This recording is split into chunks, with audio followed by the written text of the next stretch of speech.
요즘 성경을 통독하면서 마태복음 16장 26절의 말씀이 더욱더 마음에 와닿습니다. 사람이 만일 온 천하를 얻고도 제 목숨을 잃으면 무엇이 유익하리요? 사람이 무엇을 주고 제 목숨과 바꾸겠느냐? 특별히 코로나19 사태로 모든 삶이 모라토리움, 일시 중지된 상태가 되면서 이 말씀이 더욱 현실 속에서 느껴지게 됩니다. 천하를 다 가지고도 목숨을 잃으면 아무 유익이 없는 것입니다. 천하의 모든 것을 누리며 호령하여도 하나님께서 우리를 부르시고 하나님께서 그 재물을 걷어가시면 아무 필요가 없다라는 것이지요. 지금 이 코로나 사태를 경험하면서 저는 우리가 우리의 인생을 어디에게 또 누구에게 두어야 하는지, 맡겨야 하는지 다시 한번 깊이 생각해야 한다라고 생각합니다. 어느 학자는 지금의 상황을 보이지 않는 적과 싸우는 제3차 세계대전이라고 이야기합니다. 이 위중한 상황 속에서 우리는 누구를 의지하며 누구를 신뢰하고 누구에게 위로와 소망을 받으며 살아갈지 깊은 묵상의 시간을 가져야 할 것입니다. 그 안에 믿음을 지켜가는 저와 여러분은 오직 하나님께만 의지하고 소망을 품고 나아가는 우리 모두가 되기를 주님의 이름으로 축복합니다. 종료주일 마태복음의 말씀 14번째 하늘나라의 비유 3번째 말씀을 함께 나눠보고자 합니다. 오늘 말씀은 하나님 나라, 천국, 하늘나라 비유에 대한 완성편과 같은 말씀입니다. 마태복음 25장은 천국에 대한, 하늘나라에 대한 비유가 3가지로 나옵니다. 그 첫 번째는 열처녀에 대한 비유였죠. 그 열처녀를 통해 천국에 대한 교훈이 있었습니다. 첫 번째는 밤중이라도, 인생의 밤중이라도 믿음을 지키는 삶을 살아야 한다라는 것입니다. 내 영적으로 침체가 돼서 아무것도 하기 싫고 힘들고 어려운 인생길을 걸을지라도 우리는 항상 믿음의 삶을 생각하며 살아야 한다라는 것입니다. 두 번째는 신앙의 기름을 준비해야 한다. 여기서의 기름은 성경에 기록된 우리 믿는 자들이 모두 지켜야 할 영적 의무, 그리스도인들의 윤리 모든 것을 이야기합니다. 그 모든 것을 지키고자 훈련하고 연단하며 내 삶을 짜내고 쫓아내면서 하나님을 향해 나아가는 삶의 기름을 준비해야 한다. 마지막 3번째는 언행일치의 기도자의 삶을 살아야 한다라고 말씀드렸습니다. 말로만 주여 주여 천국의 문을 열어주소서 라고 하는 것이 아니라 그 문을 열기 위해서 내 삶이 주님 앞에 온전히 서 있고 내가 기도한 입술대로 내 삶이 실천될 때 우리는 천국의 삶을 누릴 수 있다. 또한 지난 주일에는 달란트 비유로 말씀을 드렸습니다. 달란트를 사랑으로 해석해서 묵상을 한다면 천국의 삶은 그 사랑을 버리고 베풀고 나눌 때 하나님께서 그 버려진 곳에 2배로 채워주시는 역사가 있는 것이 바로 천국이라고 말씀드렸습니다. 또한 달란트를 자유로 해석하면 우리의 주인 되신 하나님의 권한을 우리가 다 위임받는 것이죠. 영접하는 자, 주 이름을 부르는 자는 하나님의 자녀가 되는 권세를 주셨습니다. 하나님의 자녀가 되는 권세가 무엇입니까? 내가 아버지처럼 아버지의 집에 있는 것을 자유롭게 쓸 수 있는 것이죠. 그 권세가 우리에게 주어지게 되면 천국의 자유를 누릴 수 있다라고 말씀드렸습니다. 오늘은 마태복음 25장의 마지막 하늘나라의 비유, 양과 염소의 비유로 함께 말씀을 나눠보고자 합니다. 내용은 이렇습니다. 31절에 보면 하늘나라의 인자가 모든 천사와 함께 영광의 보좌에 앉았다라고 기록하고 있습니다. 그것은 곧 마지막 때가 되었다, 종말의 때, 심판의 때가 되었다라는 것을 이야기합니다. 그런데 그 마지막 때가 되면 모든 민족을 그 앞에 모으고 그곳에 양과 염소를 구분하게 될 것이다. 양은 오른쪽에, 염소는 왼쪽에. 그런데 여기서 오른편에 있는 사람들에게 이렇게 기록합니다. 내 아버지께 복을 받은 자들이여 나와 창세로부터 너희를 위하여 예비된 나라를 상속받으라. 예비된 나라를 상속받으라. 천국이 그들의 것이 됨을 이야기하고 있습니다. 그러면서 35절과 36절에 이렇게 이야기합니다. 함께 읽어보겠습니다. 내가 줄일 때에 너희가 먹을 것을 주었고 목마를 때에 마시게 하였고 나그네 되었을 때 영접하였고 헐벗을 때에 옷을 입었고 병들었을 때에 돌아보았고 옥에 갇혔을 때에 와서 보았느니라. 그 말을 듣고 오른쪽에 선 양들과 같은 사람들이 37절에서 39절에 이렇게 반문하지요. 주여, 우리가 어느 때에 주께서 줄이신 것을 보고 음식을 대접하였으며 목마르신 것을 보고 마시게 하였나이까? 어느 때에 나그네 되신 것을 보고 영접하였으며 헐벗으신 것을 보고 옷을 입혔나이까? 어느 때에 병드신 것이나 옥에 갇힌 것을 보고 가서 배웠나이까? 우리는 그런 적이 없습니다 라고 얘기하죠. 그러자 목자처럼 양과 염소를 나누는 임금이 이렇게 대답합니다. 40절에 함께 읽겠습니다. 내가 진실로 너희에게 이르노니 너희가 여기 내 형제 중에 지극히 작은 자 하나에게 한 것이 곧 내게 한 것이니라. 그런데 41절 이하에는 왼편에 있는 염소에게 이렇게 반대로 이야기하십니다. 42절과 43절에 내가 줄일 때에 너희가 먹을 것을 주지 아니하였고 목마를 때에 마시게 하지 아니하였고 나그네 되었을 때 영접하지 아니하였고 헐벗었을 때에 옷 입히지 아니하였고 병들었을 때에 옥에 갇혔을 때에 돌보지 아니하였다. 그러자 왼편에 있는 자들이 또다시 이렇게 반문합니다. 주여, 우리가 어느 때에 주께서 줄이신 것이나 목마르신 것이나 나그네 되신 것이나 헐벗으신 것이나 병든 것이나 옥에 갇히신 것을 보고 공양하지 아니하더이까. 이에 반대로 이렇게 임금은 얘기합니다. 너희는 지극히 작은 하나에게 하지 아니하였다. 그것은 곧 내게 하지 않은 것과 같다라고 얘기합니다. 그러면서 마지막 46절에 마지막 때에 누군가는 영별에 있을 것이고 누군가는 영생으로 하나님 나라에 가게 될 것이라 라고 증거하죠. 바로 이 양과 염소의 비유에는 우리가 깨달아야 될 마지막 천국에 대한 귀한 비밀이 숨겨져 있습니다. 그것이 무엇일까? 두 가지를 함께 나눠보고자 합니다. 그 첫 번째는 하늘나라는 가장 정의로운 분이 심판하시는 곳이다라는 겁니다. 하늘나라에서는 가장 정의로운 분이 심판자로 앉아 계신다. 저는 먼저 우리 세상을 좀 보기를 원합니다. 여러분, 지금 우리가 사는 세상이 가장 공정하고 정의롭고 믿을 만한 그런 곳이라고 생각하십니까? 사피엔스 호모데우스라는 책을 통해 새로운 시대에 새로운 관점을 가지고 생각하게 만드는 유발 하라리의 책들이 있습니다. 그 유발 하라리는 이스라엘 히브리대 역사학과 교수입니다. 그 교수는 전 세계로 확산되는 코로나19 바이러스 사태에 대해서 파이낸셜 타임즈에서 이런 글을 기고했습니다. 지금 이 상황을 극복하기 위해서는 사람과 사람, 정부와 국민, 나라와 나라 간의 신뢰가 필요한데 그는 이렇게 얘기합니다. 사람들이 과학을 믿을 필요가 있고 공권력을 믿을 필요가 있으며 언론을 믿을 필요가 있다. 그 이야기는 곧 과학과 공권력, 정부와 관리, 정치인들을 이야기하지요. 그리고 언론이 공정하고 신뢰할 만하며 정의롭다는 것인데 저는 이 의견에 동의하지 않습니다. 퀘스천 마크가 있습니다. 일단 지금 코로나 사태가 발생한 후에 그럼에도 불구하고 과학을 믿으라는 것에는 우리 의료진들, 수고하는 의료진들에 대한 예의를 갖추기 위해서 절반은 믿을 수 있지만 절반은 믿을 수 없는 부분이 있습니다. 의료계라고 하면 더 정확하게 얘기하면 과학이라고 할 수 있겠죠. 과학이라는 분야가 어떤 전 세계적인 재난과 팬데믹의 그러한 같은 사건과 현상들을 미리 예측하고 또 예방하는 그런 역할과 능력을 보여줬습니까? 전 세계의 메르스 사태, 사스의 독감과 일본의 지진, 그 외에 많은 자연재해 등 그런 것들이 전 인류에게 고통을 주고 있었는데 그때 과학계에서는 다 우리가 이미 예측했었다라고 이야기합니다.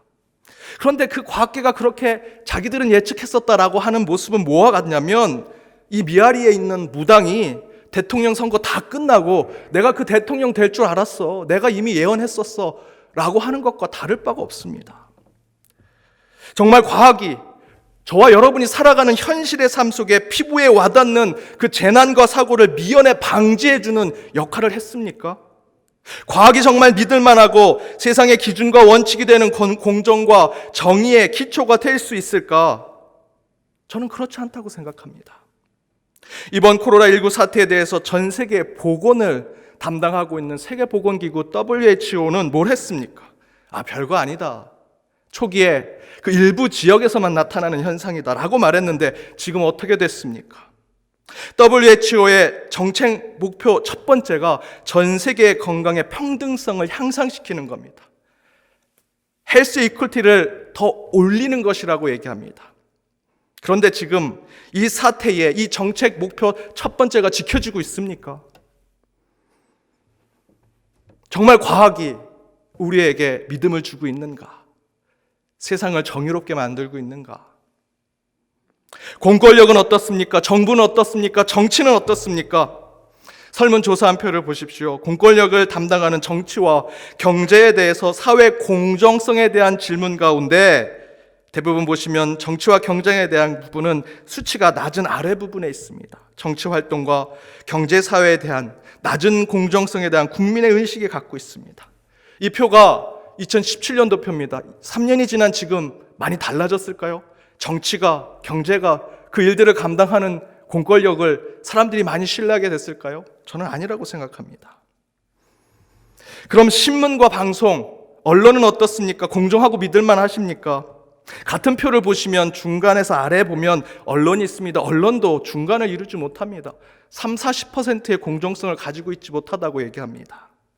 최근에는 유튜브 개인 방송 때문에 1인 미디어들 때문에 가짜뉴스가 만들어집니다. 언론의 생태계가 붕괴되고 있습니다. 더욱더 불신이 가득한 언론이 되었습니다.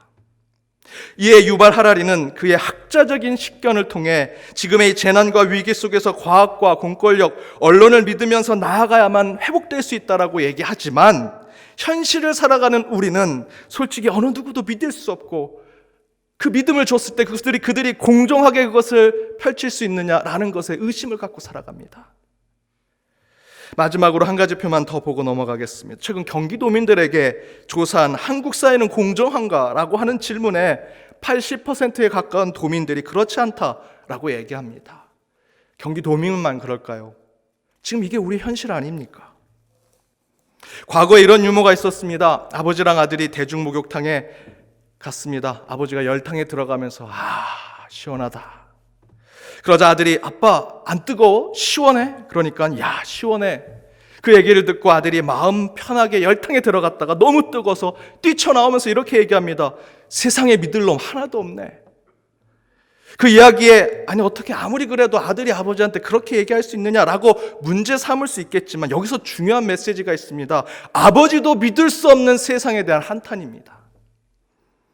제가 앞에서 말씀드린 것은 과학을 절대로 믿지 마십시오. 국가, 기관, 여러분 믿지 마십시오. 언론 100% 신뢰하지 마십시오라고 말씀드리는 것이 아닙니다. 그런 기관과 단체는 사실 상당한 신뢰와 믿음, 공정과 정의로운 결정을 보여주는 곳이 되어야 하는데 그렇지 않은 것이 현실이라는 것입니다. 그 이야기는 그렇게 매우 공정하고 신뢰와 믿음을 주는 것도 이 세상에서는 천국이 아닌 이 땅에서는 그렇지 못하다라는 것이죠. 따라서 이 땅에서 저와 여러분을 심판하고 재단하고 평가할 수 있는 어떤 사람, 어떤 단체, 어떤 원칙도 이 땅엔 없습니다. 따라서 저와 여러분 누구도 내 이웃을, 내 주변에 있는 사람을 정죄하거나 판단하셔는 안 됩니다. 바로 그에 대해서 오늘 본문은 하늘나라의 심판자, 천국의 심판자는 절대적인 공정과 정의, 믿음과 신뢰를 주는 분이라고 이야기하고 있습니다.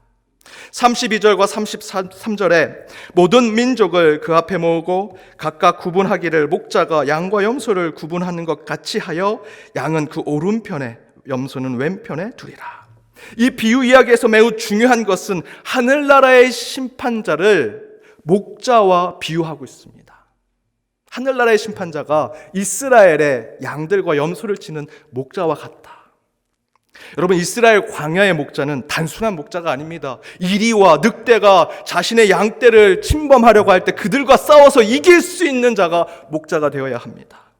또한 양 한 마리를 잃어버리면 그 한 마리를 찾기 위해서 위험한 낭떠러지와 험한 길을 찾아가 그 한 마리의 양을 찾을 수 있도록 그러한 애정과 열정을 갖고 있는 자가 이스라엘의 목자입니다. 거기에 오늘 비유로 나온 목자는 양과 염소를 구분할 줄 아는 목자라는 것입니다. 무슨 뜻일까? 실제로 성지순례를 가시거나 이스라엘 관광을 가시면 그 광야의 넓은 광야에 양과 염소의 떼들을 여러분 보시게 될 겁니다. 그런데 여러분은 판단하지 못하시죠. 그 광야에 막 더러운 먼지들이 양과 염소의 털에 다 붙어가지고 다 시커멉니다. 뭐가 양인지 뭐가 염소인지 다 모릅니다. 그때는 문제가 안 되지만 겨울이 되고 밤이 되면 문제가 됩니다. 겨울이나 또는 밤이 되면 날씨가 추워졌을 때 양은 털이 있어서 체온 조절을 할 수 있지만 염소는 털이 없어서 체온 조절이 안 됩니다. 밤이 되거나 겨울이 되면 염소는 따뜻한 우리로 들어가야 됩니다. 그런데 어두운 밤이 됐습니다. 저와 여러분 같은 경우에는 뭐가 염소인지 뭐가 양인지 구분할 수 없습니다. 하지만 이스라엘의 목자들은 양과 염소를 구분할 수 있는 자들입니다. 바로 그러한 지혜와 식견을 가진 사람이 하늘나라에 있다는 것입니다. 그것이 25장의 천국의 비유로 나오는 이야기입니다. 바로 이처럼 하늘나라에는 양과 염소를 정확하게 구분해낼 줄 아는 영혼의 심판자가 있다는 말씀입니다. 우리는 이 세상을 살아갈 때 얼마나 억울한 일들이 많습니까? 속상하고 답답하고 전혀 공정하지 않고 공평하지 않으며 신뢰와 믿음을 저버린 일들이 계속 반복되고 있지요. 그런 세상에 우리는 누구를 믿고 또한 이 세상에 누구에게 마음을 주며 살아갈 수 있겠습니까? 그러나 오늘 본문을 통해 하나님께서 우리에게 주시는 소망의 말씀은 하늘나라의 심판자는 절대로 팔이 안으로 굽거나 편견과 선입견을 가지고 있는 자가 아니라 공정과 정의로 심판하시고 믿음과 신뢰를 주는 인자라고 말씀해 주고 계십니다. 여러분, 요즘 얼마나 억울하십니까? 작년에 신방을 갔던 한 화훼 농장의 집사님 가정은 2년 동안 정말 힘들게 해서 자리를 막 잡았습니다. 그래서 이제 올해 이 봄이 되면 그동안 새롭게 만든 식물과 또 그 꽃을 팔 준비를 했는데 이번 이 코로나 사태로 그 모든 것이 다 물거품이 됐습니다. 그 소식을 듣는데 제 가슴도 너무나 아팠습니다.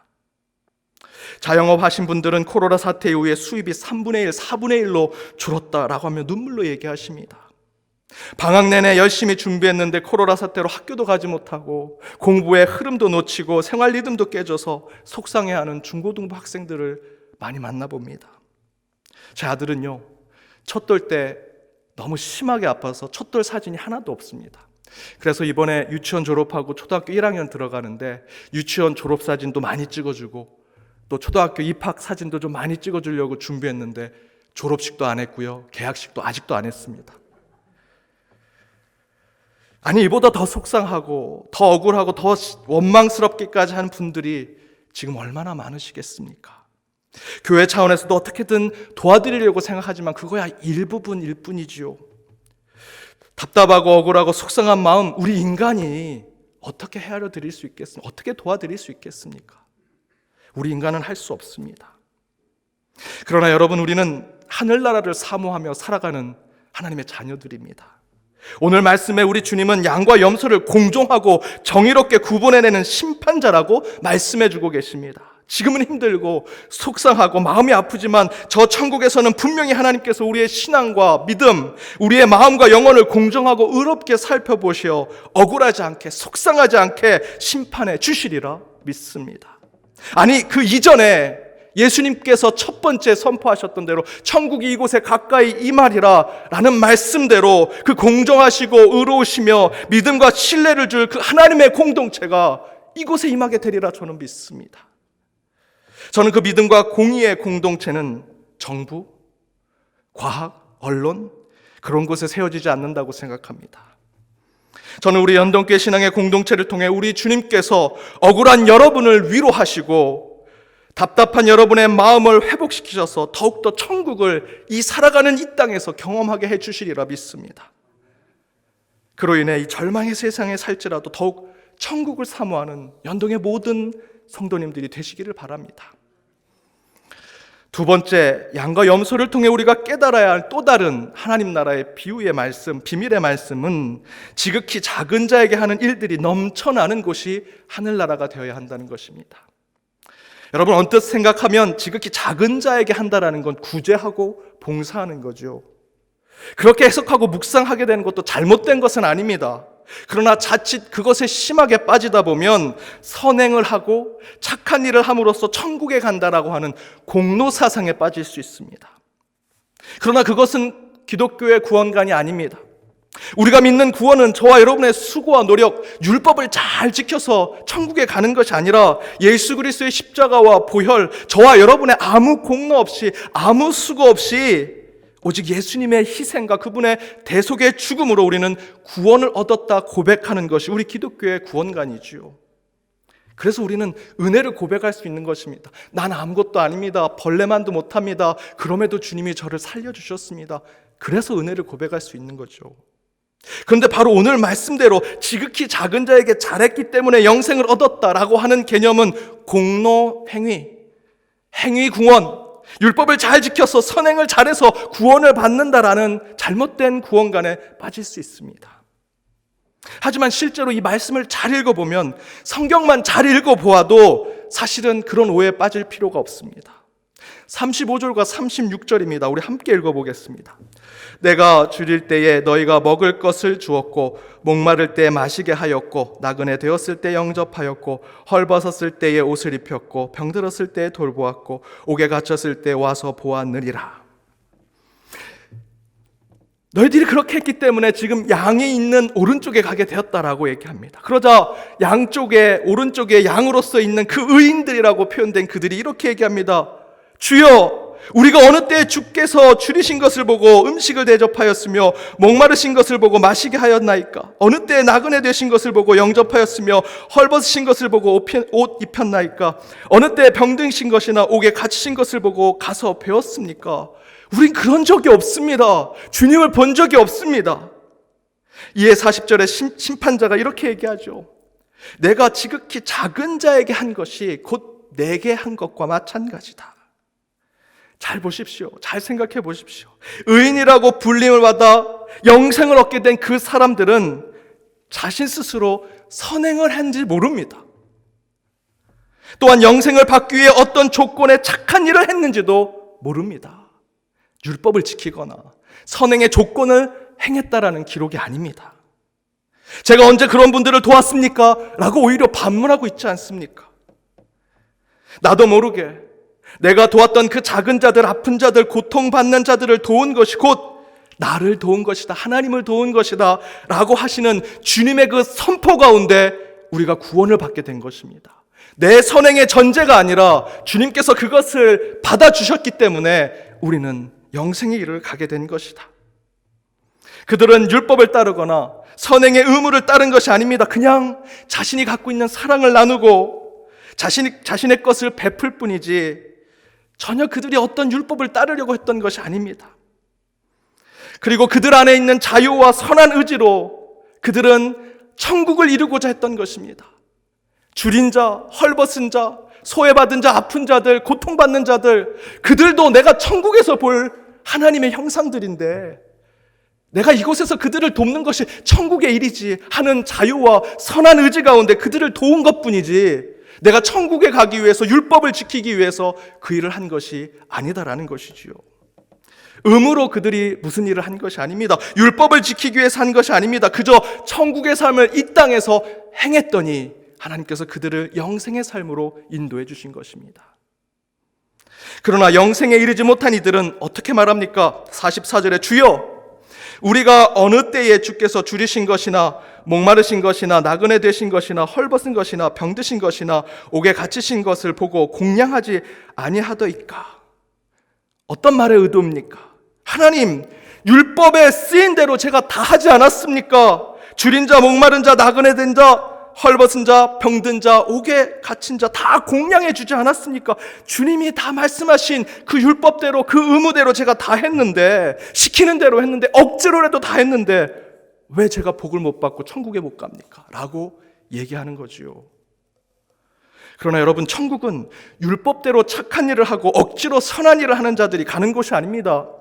여러분, 그들이 그런 곳에 가게 되면 천국에서 절대 그들은 선행을 하지 않을 겁니다. 내가 이 땅에서 율법을 다 지키고 의무를 다해서 선한 일 다 했는데 천국에 가면 대접받아야지. 아마 그들은 천국에 가면 하나님의 보좌에 앉으려고 할 것입니다. 그러나 여러분, 천국은 지극히 작은 자를 대접하고 섬기며 사랑하는 겸손한 자들이 가는 곳입니다. 천국에 가려고 선행하고 공로를 세우려고 하는 자들이 가는 곳이 아니라 겸손한 자들만 가는 곳이 천국입니다. 여러분, 제가 지난 주일에 서두에 천국에 가면 세 가지 놀랄 이유가 있다고 말씀드렸습니다. 첫 번째, 천국이 있는 것에 놀라고, 두 번째는 천국에 못 올 것이라고 생각한 사람이 온 것에 놀라는 거죠.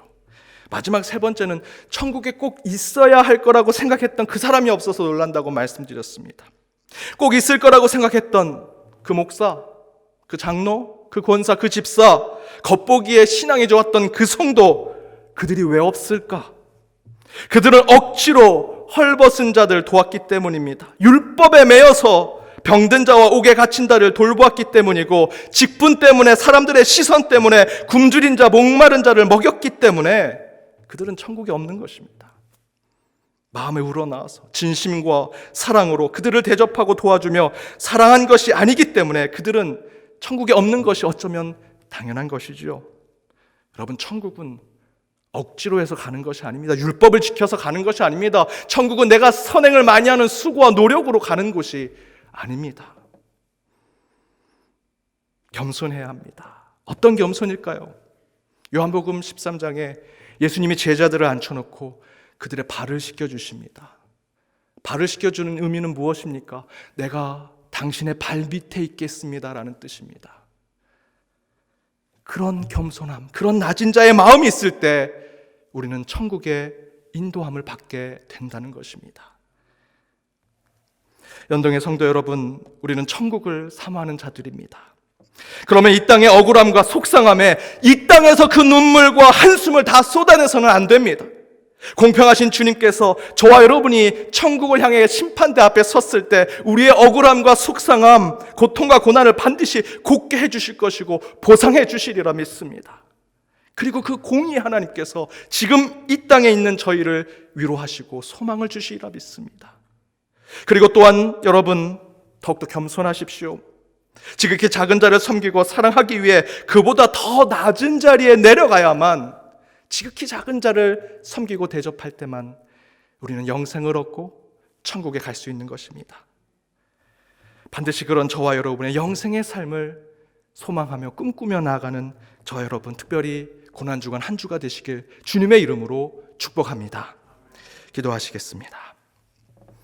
공의 하나님, 각자의 자리에서 예배를 드리는 모든 성도들에게 임하셔서 말씀으로 지혜를, 찬양으로 회복을, 기도로 예언이 이루어지는 시간이 되게 하여 주옵소서.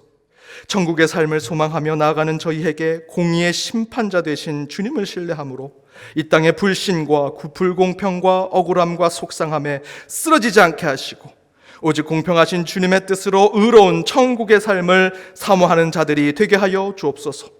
또한 억지와 형식, 율법과 잘못된 종교적인 의무가 아니라 자원하는 마음과 사랑의 실천으로 지극히 작은 자를 섬기는 천국의 사람들로 살게 하시고 그들을 섬기기 위해 더 낮아지고 겸손해지는 연동의 모든 자녀들이 되게 하여 주옵소서. 코로나 사태로 건강과 가정을 잃지 않도록 주님께서 강한 편팔로 보호하여 주실 것을 믿으며 이 모든 간구 예수님의 이름으로 기도드립니다. 아멘.